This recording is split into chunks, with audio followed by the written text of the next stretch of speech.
Hello everyone, আমরা এখন মালয়েশিয়ার কুয়ালালামপুর শহরে আছি। আপনারা দেখছেন এখানে সন্ধ্যার পরেই রাস্তায় অনেক মানুষের ভিড়। নানা বর্ণের এবং নানা ভাষাভাষীর মানুষ এখানে ঘুরতে আসে।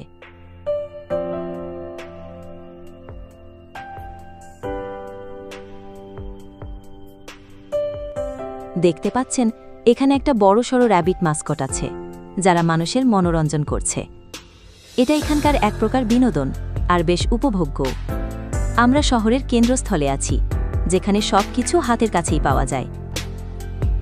আপনারা জানেন কি, এই বুকিট বিনতাং মানে হল তারকার পাহাড়। একসময় এই এলাকা ছিল নিরিবিলি, গাছপালা ঘেরা এক সাধারণ জায়গা। কিন্তু সময়ের সঙ্গে সঙ্গে এটি রূপ নিয়েছে কুয়ালালামপুরের সবচেয়ে জনপ্রিয় শপিং ও বিনোদন কেন্দ্রে।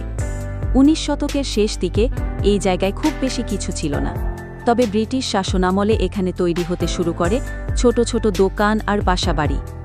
এরপর 1980 সালের পর থেকে এই জায়গাটিকে একেবারে পাল্টে দেওয়া হয়। একটির পর একটি আধুনিক শপিং মল তৈরি হতে থাকে, যেমন প্যাভিলিয়ন KL, বারজায়া টাইম স্কোয়ার, লট 10 আর ফ্যারেনহাইট 88। এছাড়াও এখানে রয়েছে জালান আলোর মতো স্ট্রিট ফুড মার্কেট, যেখানে আপনি পাবেন বিশ্বের নানা রকম সুস্বাদু খাবার। দিনে যেমন ব্যস্ত, তেমনি রাতে এই এলাকা হয়ে ওঠে একেবারে ঝলমলে।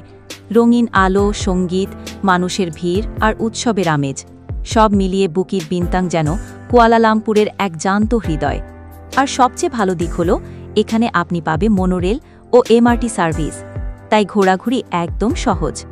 তো বন্ধুরা, বুকিট বিনতাং শুধু একটি রাস্তা বা এলাকা না, এটি হচ্ছে এক জীবন্ত অনুভূতি, এক আধুনিক ইতিহাস, যেখানে প্রতিদিন হাজার হাজার মানুষ তৈরি করে তাদের নতুন গল্প।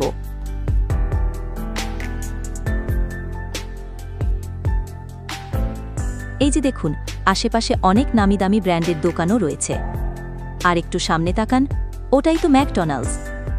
যদি কেউ ক্ষুধার্ত হয় তবে এখানে এসে খেতে পারে। সব মিলিয়ে কুয়ালালামপুর সত্যিই একটা দারুণ শহর। আজকের মতো আমাদের ভিডিওটি এখানেই শেষ করছি। ধন্যবাদ সবাইকে।